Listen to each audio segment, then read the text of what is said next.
Hello, everybody. Welcome. It's Sunday. I know what day it is. It's Sunday. And we're back with more Dracula today. I hope you're all having a great weekend. Let me turn the music down a little bit here. We're listening to a mix of video game music from with some more pastoral farm vibes that I had put together for a TTRPG campaign that I was running that was set on a farm. So we'll have that going in the background today. And hopefully that won't cause any problems.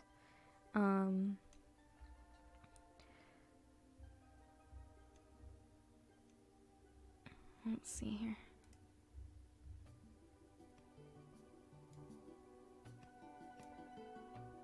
I want it to be audible, but not super loud. Okay.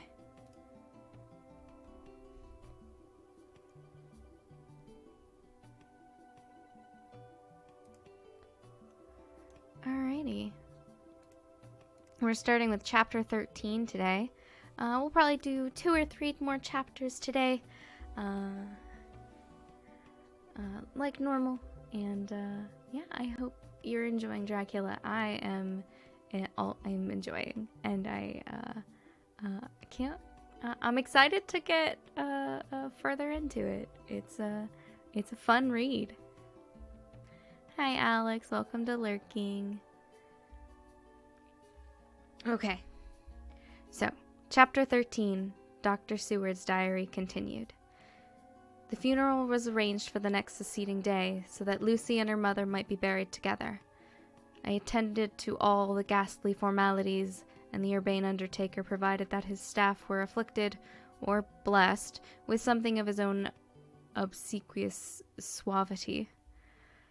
Even the woman who performed the last offices for the dead remarked to me, in a confidential, brother-professional way, when she had come out from the death chamber, "She makes a very beautiful corpse, sir. It's quite a privilege to attend on her. It's not too much to say that she will do credit to our establishment." Who says that? Okay, hold on. I don't usually interrupt myself. Who says that? I'm sorry your friend died, but man, she makes a real pretty corpse. What? Oh my god. Yes, this is about halfway.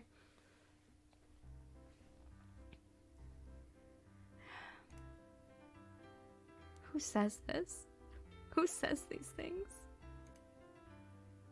Bram? Who talks like this?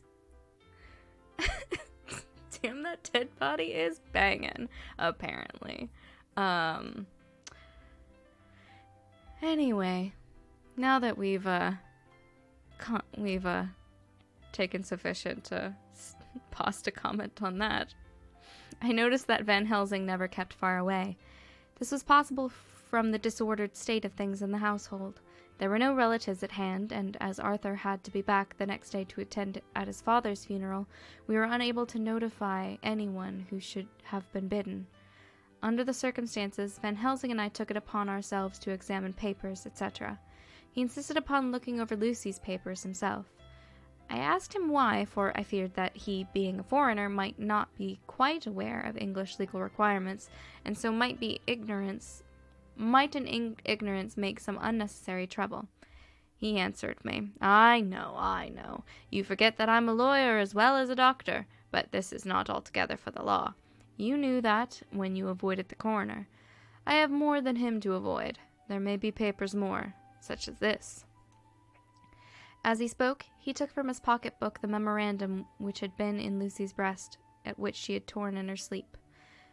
"When you find anything of the solicitor, who is for the late Mrs. Westenra, seal all her papers and write him tonight.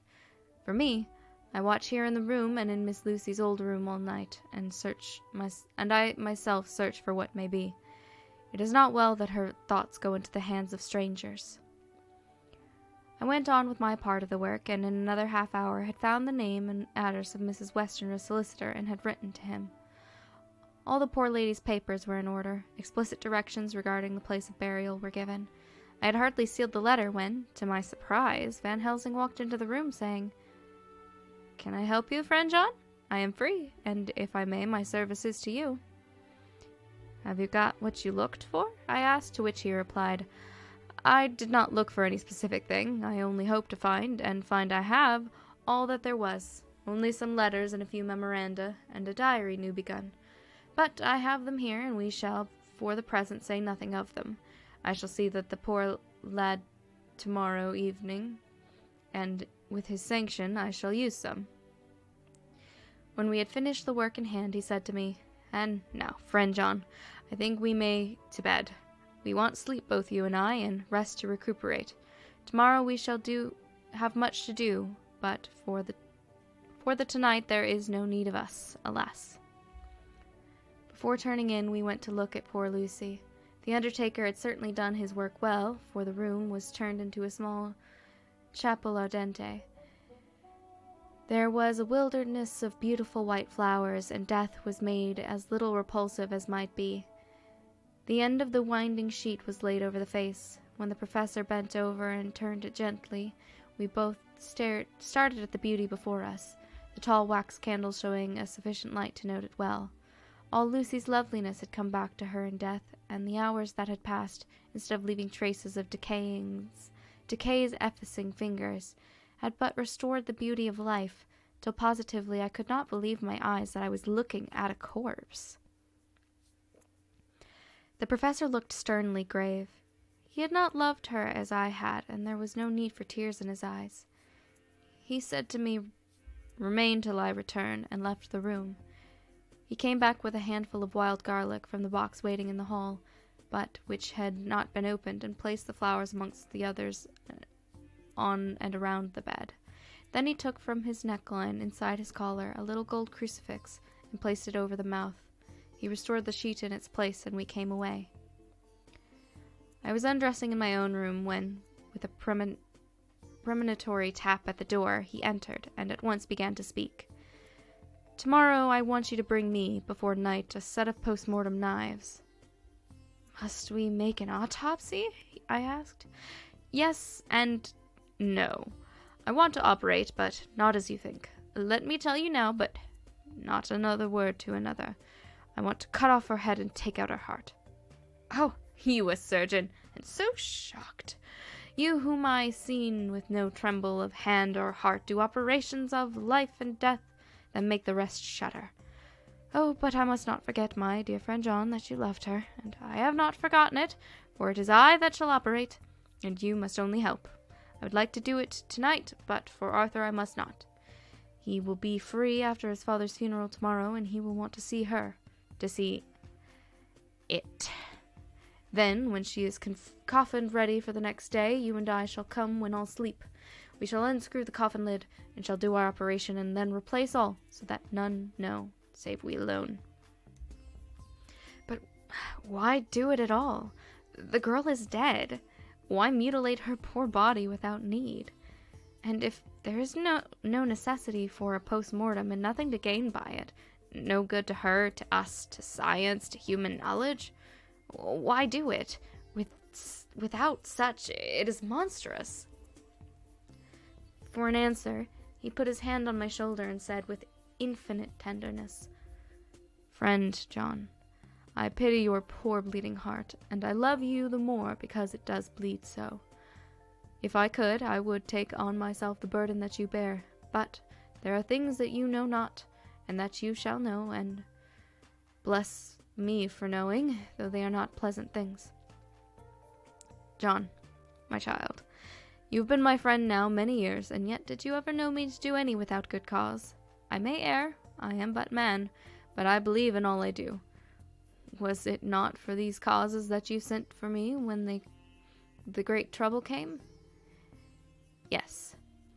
Were you not amazed, nay, horrified, when I would not let Arthur kiss his love, though she was dying, and snatched him away by all my strength? Yes.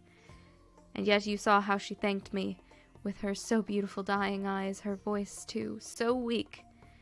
And she kissed my rough old hand and blessed me? Yes.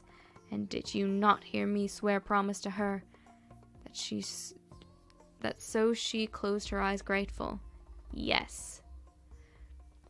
Well, I have good reason now for all that I want to do. You have for many years trust me, and have believed me weeks past, when there be things so strange that you might have well doubt. Believe me yet a little, friend John. If you trust me not, then I must tell what I think, and that is perhaps not well. And if I work, as work I shall, no matter trust, no trust. Without my friend trust in me, I work with heavy heart and feel, oh, so lonely when I want all help and courage that may be. He paused a moment and went on solemnly. Friend John, there are strange and terrible days before us. Let us not be two, but one, that so we work to a good end. Will you not have faith in me? I took his hand and promised him. I held my door open as he went away, and watched him go into his room and close the door. As I stood without moving, I saw one of the maids pass silently along the passage. She had her back towards me, but did not see me, and go into the room where Lucy lay. The sight touched me. Devotion is so rare, and we are so grateful to those who show it unasked to those we love. Here was a poor girl, putting aside the terrors which she naturally had of death, to go watch alone by the bier of the mistress whom she loved, so that the poor clay might not be lonely till laid to eternal rest.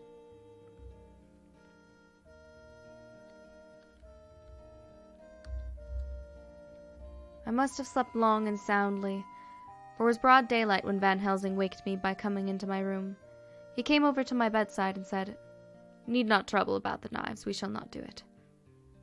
"Why not?" I asked, for his solemnity the night before has greatly impressed me.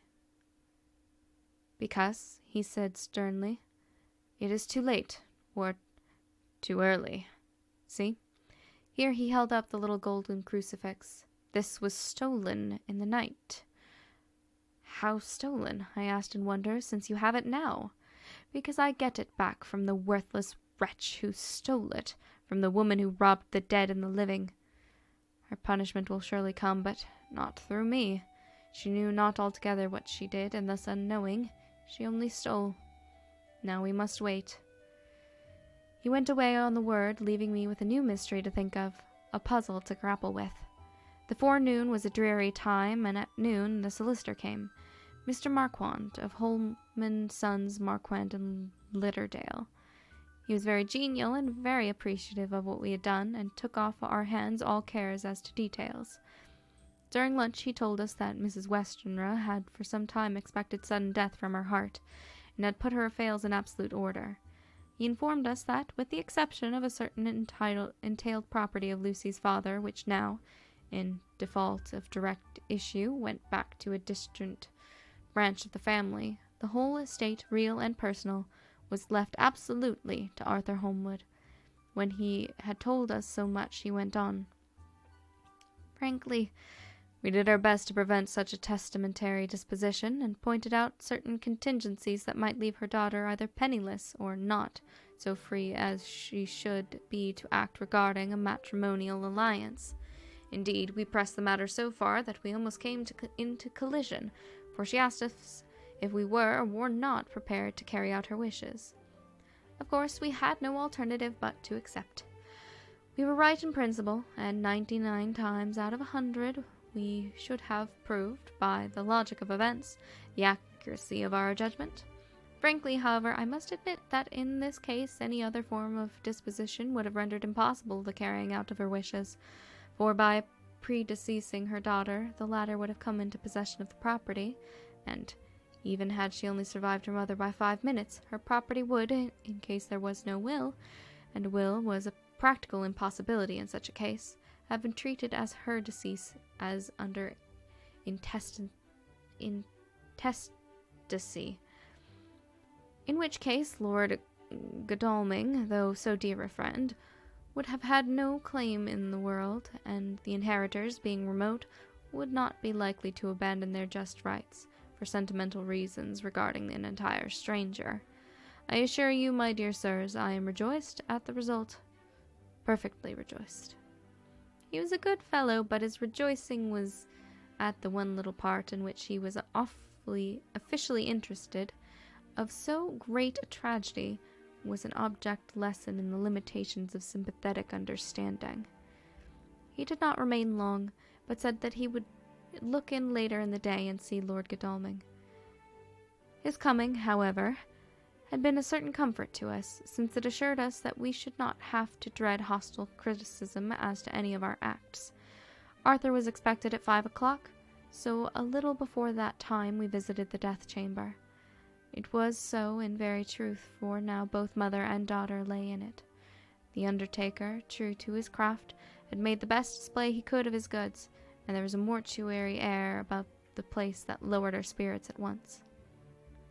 Van Helsing ordered the former arrangement to be adhered to, explaining that, as Lord Godalming was coming very soon, it would be less harrowing to his feelings to see all that was left of his fiancée quite alone. The undertaker seemed shocked at his own stupidity, and exerted himself to restore things to the condition in which we left them in the night before, so that when Arthur came in, shocks to his feelings, as we could avoid, were saved. Poor fellow. He looked desperately sad and broken. Even his stalwart manhood seemed to have shrunk somewhat under the strain of his much-tired emotions. He had, I knew, been very genuinely and devotedly attached to his father, and to lose him, and at such a time, was a bitter blow to him. With me, he was warm as ever, and to Van Helsing he was sweetly courteous, but I could not help seeing that there was some constraint to him. The professor noticed it too, and motioned me to bring him upstairs. I did so, and left him at the door of the room, as I felt he would like to be quite alone with her. But he took my arm and led me in, saying huskily, "You loved her too, old fellow. She told me all about it, and there was no friend had a closer place in her heart than you. I don't know how to thank you for all that you've done for her. I can't think yet." Here he suddenly broke down and threw his arms round my shoulders and laid his head on my breast, crying, "Oh, Jack, Jack, what shall I do? The whole of life seems gone from me all at once, and there is nothing in the wide world for me to live for." I comforted him as well as I could. In such cases men do not need much expression. A grip of the hand, the tightening of an arm over the shoulder, a sob in unison, are expressions of sympathy dear to a man's heart. I stood still and silent till his sobs died away, and then I said softly to him, "Come and look at her." Together we moved over to the bed and lifted the lawn from her face. God, how beautiful she was! Every hour seemed to be enhancing her loveliness. It frightened and amazed me somewhat. And as for Arthur, he fell a-trembling, and finally was shaken with doubt, as with an ague. At last, after a pause, he said to me in a faint whisper, "Jack, is she really dead?" I assured him sadly that it was so, and went on to suggest, for I felt that such a horrible doubt should not have life for a moment longer than I could help, that it often happened that after death faces became softened, and even resolved into their youthful beauty, that this was especially so when death had been preceded by any acute or prolonged suffering. It seemed to quite do away with any doubt, and after kneeling beside the couch for a while, and looking at her lovingly and long, he turned aside. I told him that must be goodbye, as the coffin had been prepared, so he went back and took her dead hand in his and kissed it, and bent over and kissed her forehead. He came away, fondly looking back over his shoulder at her as he came. I left him in the drawing-room and told Van Helsing that he had said goodbye, so the latter went to the kitchen to tell the undertaker's men to proceed with the preparations and screw up the coffin. When he came out of the room again, I told him of Arthur's question, and he replied, "I am not surprised. Just now I doubted for a moment myself." We all dined together, and I could see that poor Art was trying to make the best of things. Van Helsing had been silent all dinner time, but when we had lit our cigars, he said, "Lord," but Arthur interrupted him, "No, not that, for God's sakes, not yet, at any rate. Forgive me, sir. I did not mean to speak offensively. It is only because my loss is so recent." The professor answered very sweetly, "I only used that name because I was in doubt. I must not call you Mr., and I have grown to love you, yes, my dear boy, to love you, as Arthur." Arthur held out his hand and took the old man's warmly. "Call me what you will," he said. "I hope I may always have the title of a friend, and let me say that I am at a loss for words to thank you for your goodness to my poor dear." He paused a moment and went on. "I know that she understood your goodness even better than I do, and if I was rude or in any way wanting to that time you acted so, you remember." The professor nodded. "You must forgive me." He answered with a grave kindness, "I know it was hard for you to trust me quite then, for to trust such violent needs to understand, and I take it that you cannot trust me now, for you do not yet understand. And there may be more times when I shall want you to trust when you cannot, and may not, and must not yet understand. But the time will come when your trust shall be whole and complete in me, and when you shall understand as though the sunlight himself shone through. Then you shall bless me from first to last for your own sake, and for the sake of others, and for her dear sake, to whom I swore to protect." "And indeed, sir," said Arthur warmly, "I shall always trust you. I know and believe you have a very noble heart, and you are Jack's friend, and you are hers. You shall do what you like." The professor cleared his throat a couple times, as though about to speak, and finally said, "May I ask you something now?" "Certainly." "You know that Mrs. Westerner left you all her property?" "No, poor dear, I never thought of it." "And as it is all yours, and you have right to deal with it as you will, I want you to give me permission to read all Miss Lucy's papers and letters. Believe me, it is no idle curiosity. I have a motive which, to be sure, she would have approved. I have them all here. I took them before we knew that all was yours, so that no strange hand might touch them, no strange eye look through words into her soul. I shall keep them, if I may. Even you may not see them yet, but I shall keep them safe. No word shall be lost, and in good time I shall give them back to you. It's a hard thing I ask, but you will do it, will you not? For Lucy's sake?" Arthur spoke out heartily, like his old self. "Dr. Van Helsing, you may do what you will. I feel that in saying this I am doing what my dear one would have approved. I shall not trouble you with questions till the time comes." The old professor stood up as he said solemnly, "And you are right, there will be pain for all of us. But it will not be all pain, nor will this pain be the last. We, and you too, you most of all, my dear boy, will have to pass through the bitter water before we reach the sweet. But we must be brave of heart and unselfish, and do our duty, and all will be well." I slept on a sofa in Arthur's room that night. Van Helsing did not go to bed at all. He went to and fro as if patrolling the house, and was never out of sight of the room where Lucy lay in her coffin, strewn with the wild garlic flowers, which sent, through the odor of lily and rose, a heavy, overpowering smell into the night.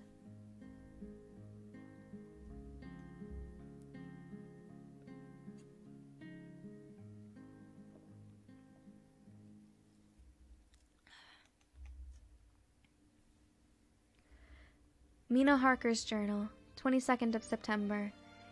In the train to Exeter. Jonathan sleeping. It seems only yesterday that the last entry was made, and yet how much between then. In Whitby and all the world before me, Jonathan away, and no news of him, and now married to Jonathan a solicitor, a partner, rich, master of his business. Mr. Hawkins dead and buried, and Jonathan with another attack that may harm him. Some day he may ask me about it. Down it all goes. I am rusty in my shorthand, see what unexpected prosperity does for us, so it may be as well to freshen it up again with an exercise anyhow. The service is very simple and very solemn. There were only ourselves and the servants there, one or two old friends of his from Exeter, his London agent, and a gentleman representing Sir John Paxton, the president of the Incorporated Law Society. Jonathan and I stood hand in hand, and we felt that our best and dearest friend was gone from us. We came back to town quietly, taking a bus to Hyde Park Corner. Jonathan thought it would interest me to go into the row for a while, so we sat down, but there were very few people there, and it was sad-looking and desolate to see so many empty chairs. It made us think of the empty chair at home. So we got up and walked down Piccadilly. Jonathan was holding me by the arm, the way he used to in the old days before I went to school. I felt it very improper, for you can't go on for some years teaching etiquette and decorum to other girls without the pedantry of it biting into yourself a bit. But it was Jonathan, and he was my husband, and we didn't know anybody who saw us, and we didn't care if they did. So on we walked.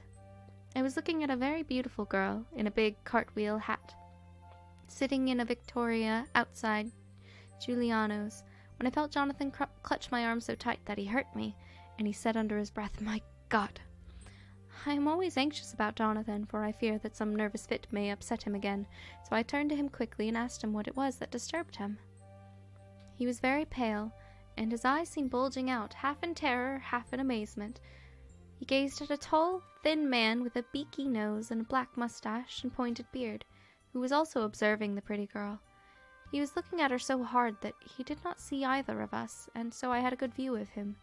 His face was not a good face. It was hard and cruel and sensual, and his big white teeth, that looked all the whiter because his lips were so red, were pointed, like an animal's. Jonathan kept staring at him till I was afraid he would notice. I feared he might take it ill. He looked so fierce and nasty. I asked Jonathan why he was disturbed, and he answered, evidently thinking that I knew as much about it as he did. "Do you see who it is?" "No, dear," I said. "I don't know him. Who is it?" His answer seemed to shock and thrill me, for it was said as if he did not know that it was to me, Mina, to whom he was speaking. "It is the man himself." The poor dear was evidently terrified at something, very greatly terrified. I do believe that if he had not me to lean on and support him, he would have sunk down. He kept staring. A man came out of the shop with a small parcel and gave it to the lady, who then drove off. The dark man kept his eyes fixed on her, and when the carriage moved up Piccadilly, he followed in the same direction and hailed a hansom.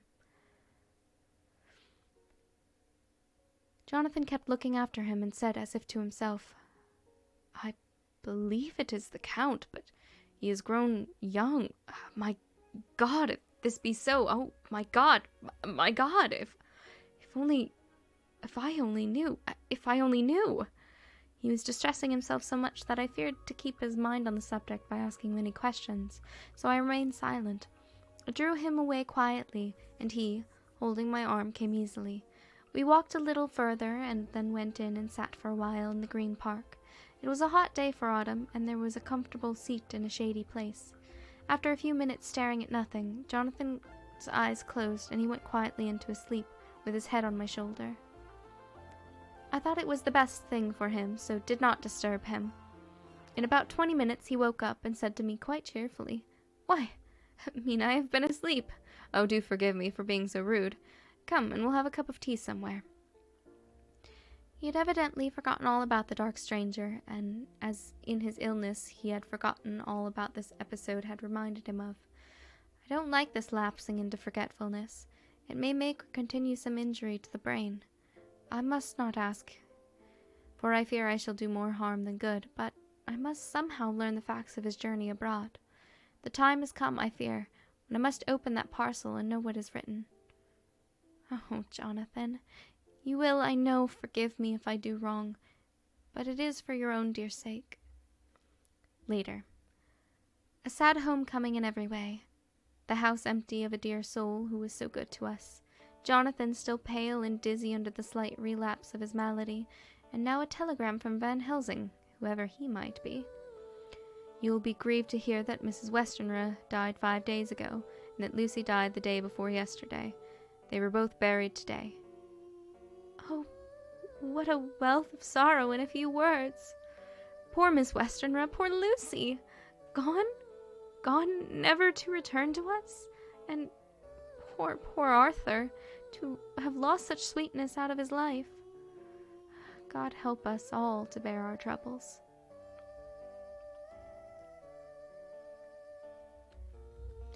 Dr. Seward's Diary, 22nd September. It is all over. Arthur has gone back to Ring and has taken Quincy Morris with him. What a fine fellow is Quincy. I believe in my heart of hearts that he's suffered as much about Lucy's death as any of us, but he bore himself through it like a moral Viking. If America can go on breeding men like that, she will be a power in the world indeed. Van Helsing is lying down, having a rest preparatory to his journey. He goes over to Amsterdam tonight, but says he returns tomorrow night, that he only wants to make some arrangements which can only be made personally. He is to stop with me then, if he can. He says he has work to do in London, which may take him some time. Poor old fellow. I fear that the strain of the past week has broken down even his iron strength. All the time of the burial he was, I could see, putting some terrible restraint on himself. When it was all over, we were standing beside Arthur, who, poor fellow, was speaking of his part in the operation where his blood had been transfused into Lucy's veins. I could see Van Helsing's face grow white and purple by turns. Arthur was saying that he felt since then as if the two had been really married and that she was his wife in the sight of God. None of us said a word about the other operations, and none of us ever shall. Arthur and Quincy went away together to the station, and Van Helsing and I came on here. The moment we were alone in the carriage, he gave way to a regular fit of hysterics. He has denied to me since that it was hysterics, and insisted that it was only his sense of humor asserting itself under very terrible conditions. He laughed till he cried, and I had to draw down the blinds lest anyone should see us and misjudge. And then he cried till he laughed again, and laughed and cried together, just as a woman does. I tried to be stern with him, as one is to a woman under the circumstances, but it had no effect. Men and women are so different in manifestations of nervous strength or weakness. Then, when his face grew grave and stern again, I asked him why his mirth, and why at such a time. His reply was in a way characteristic of him, for it was logical and forceful and mysterious. He said, "Ah, you don't comprehend, friend John. Do not think that I am not sad, though I laugh. See, I have cried enough when the laugh did choke me, but no more think that I am all sorry for when I cry, for the laugh he come just the same. Keep it always with you that laughter who knock at your door and say, 'May I come in?' is not the true laughter. No, he is a king, and he come when and how he like. He ask no person, he choose no time of suitability. He say, 'I am here.' Behold, an example I grieve my heart out for that so sweet young girl. I give my blood for her. Though I am old and worn, I give my time, my skill, my sleep. I let my other sufferers want so that she may have all. And yet I can laugh at her very grave, laugh when the clay from the spade of the sexton drop upon her coffin and say thud, thud to my heart, till it sent back the blood from my cheek. My heart bleed for that poor boy, that dear boy, so of the age of mine own boy, that I had been so blessed that he live, with his hair and eyes the same. There, you now know. You know now why I love him so, and yet when he say things that touch my husband heart to the quick, and make my father heart yearn to him as to no other man, not even to you, friend John, for we are more level in experiences than father and son. Yet even at such a moment King laugh, he come to me and shout and bellow in my ear, 'Here I am! Here I am!' till the blood come dance back and bring some of the sunshine that he carried with him to my cheek. Oh, friend John, it is a strange world, a sad world, a world full of miseries and woes and troubles, and yet when King Laugh come, he make them all dance to the tune he play. Bleeding hearts and dry bones of the churchyard, and tears that burn as they fall, all dance together to the music that he make with that smileless mouth of his. And believe me, friend John, that he is good to come, and kind. We men and women are like the ropes drawn tight with strain that pull us different ways. Then tears come, and like the rain on the rope, they brace us up, until perhaps the strain become too great, and we break. But King Laugh, he come like the sunshine, and he ease off the strain again, and we bear to go on with our labor, what it may be. I did not like to wound him by pretending not to see his idea, but as I did not yet understand the cause of his laughter, I asked him, As he answered me, his face grew stern, and he said in a different tone, "Oh, it is the grim irony of it all. This so lovely Lady Garland with flowers, that looked so fair as life, till one by one we wondered if she were truly dead. She laid in that so fine marble house, in that lonely churchyard where the rest of so many of her kin laid there with the mother who she loved, and who loved her, and whom she loved, and that sacred bell going toll, toll, toll, so sad and slow, and those holy men with the white garments of the angel pretending to read books, and yet all the time their eyes never on the page, and all of us with the bowed head. And all for what? She is dead, so is it not?" "Well, for the life of me, Professor," I say, "I can't see anything to laugh at and all that. Why, your explanation makes it a harder puzzle than before. But even if the burial service was comic, what about poor Art and his trouble? Why, his heart was simply breaking." "Just so. Said he not that the transfusion of his blood to her veins had made her truly his bride?" "Yes, and it was a sweet and comforting idea for him." "Quite so, but there's a difficulty, friend John. If so that, then what about the others?" "Then this so sweet maid is a polyandress, and me, with my poor wife dead to me, but alive by church's law, though no wits all gone, even I, who am faithful husband to his now no wife, am bigamist." "I don't see where the joke comes in there either," I said, and I did not feel particularly pleased with him for saying such things. He laid his hand on my arm and said, "Friend John, forgive me if I pain. I showed not my feelings to others when it would wound, but only to you, my old friend, whom I can trust. If you could have looked into my very heart then when I want to laugh, if you could have done so when the laugh arrived, if you could do so now, when King Laugh hath pack up his crown, and all that is to him, for he go far, far away from me, and for a long, long time, maybe you would perhaps pity me most of all." I was touched by the tenderness of his tone and asked why. "Because I know. And now we are all scattered, and for many a long day loneliness will sit over our roofs with brooding wings.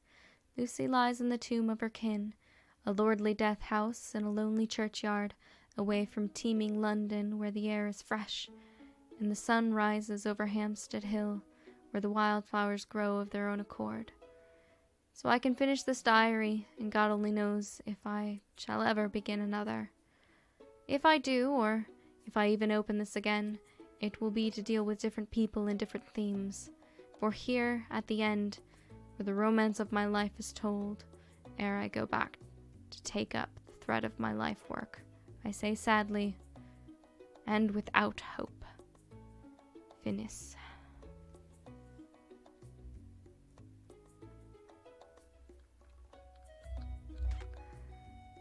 Okay, John.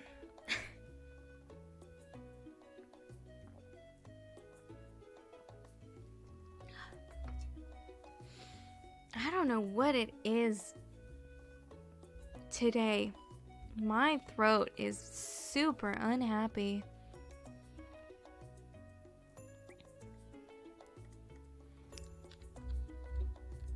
I think we'll finish up this chapter, and I think I'm gonna call it at least Dracula tonight. I might play a game or something, but I don't think I can read more than this chapter tonight. The Westminster Gazette, 25th September. A Hampstead Mystery. The neighborhood of Hampstead is just at present exercised with a series of events which seem to run on lines parallel to those of what was known to the writers of headlines as the Kensington Horror, or the Stabbing Woman, or the Woman in Black. During the past 2 or 3 days, several cases have occurred of young children straying from home or neglecting to return from their playing on the heath. In all these cases, the children were too young to give any properly intelligible account of themselves, but the consensus of their excuses is that they had been with a bloofer lady. It has always been late in the evening when they have been missed, and on 2 occasions the children have not been found until early the following morning. It is generally supposed in the neighborhood that, as the first child missed gave as his reason for being away that a bloofer lady had asked him to come for a walk, the others had picked up the phrase and used it as occasion served. This is the more natural, as is the favorite game of the little ones at present is luring each other away by wiles. A correspondent writes us that to see some of the tiny tots pretending to be the bloofer lady is supremely funny. Some of our caricaturists might, he says, take a lesson in the irony of grotesque by comparing the reality and the picture. It is only in accordance with the general principles of human nature that the bloofer lady should be the popular role at these al fresco performances. Our correspondent naively says that even Ellen Terry could not be so winningly attractive as some of these grubby-faced little children pretend and even imagine themselves to be. There is, however, possibly a serious side to the question, for some of the children, indeed all of who had been missed at night, have been slightly torn or wounded in the throat. The wounds seem to might be made by a rat or small dog, and although of not much importance individually, would tend to show that whatever animal inflicts them has a system or method of its own. The police of the division have been instructed to keep a sharp lookout for straying children, especially when very young, in and around Hampstead Heath, and for any stray dog which may be about. The Westminster Gazette, 25th September. Extra special. The Hampstead Horror. Another child injured. The bloofer lady. We have just received intelligence that another child, missed last night, was only discovered late in the morning under a furze bush at the Shooter's Hill side of Hampstead Heath, which is perhaps less frequented than the other parts. It has the same tiny wound in the throat that has been noticed in other cases. It was terribly weak and looked quite emaciated. I, too, when partially restored, had the common story to tell of being lured away by the bloofer lady.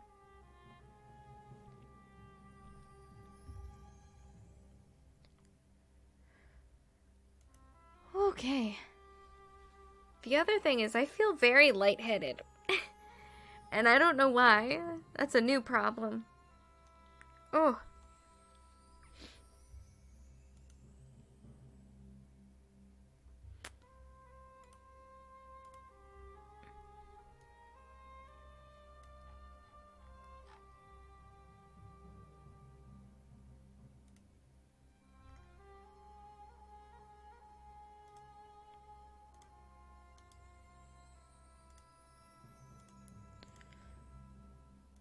Oh, goodness. Okay.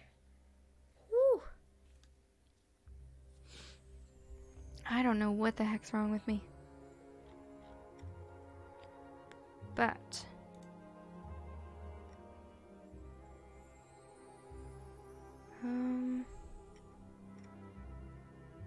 I might need to just like go lay down or something. I don't know. I feel very lightheaded.